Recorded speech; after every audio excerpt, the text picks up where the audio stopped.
Newcastle Knights and the Gold Coast Titans kick us off on Friday night footy. Don't forget to subscribe here. I want you to comment who you think will score the first try in this game. I'm going to put that bet on to the one that gives me the best motivation, the best pick. I'm going to put it on myself because I want to win. All right, let's get into this game. I'm going to take the Knights to cover the line at 6.5. I've got the Titans team total to go under 18.5 points, and Fletcher Sharp to continue his try scoring dominance. Going to pick him up for an anytime try scorer. Get a pretty good number there, $2.50 I found it. And also as a first try scorer, paying $13. You got to remember, the Gold Coast have conceded the first try in 5 of their last 6 games, and Fletcher Sharp has scored in 3 of 4 games for the Knights. Pretty big one as well last weekend that he had there with 3 tries, massive line breaks assists. He's just killing it at the moment, Fletcher Sharp. So book him in for this one. That's probably my best tip in this game.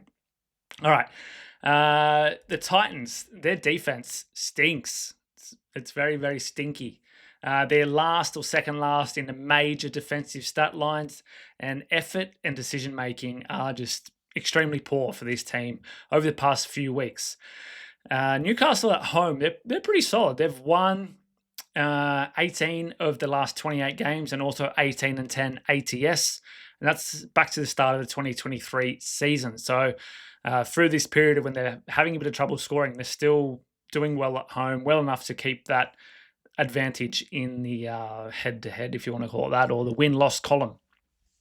I just find it difficult to see how the Titans' defense will stack up against the Knights, who will have a bit of momentum, a bit of confidence coming out of last weekend's 30-point drubbing of the South Sydney Rabbitohs. I think that Kalen Ponga, Fletcher Sharp, and you saw also Marju and Schiller from the back just had 200 run meters each, those 2 wingers.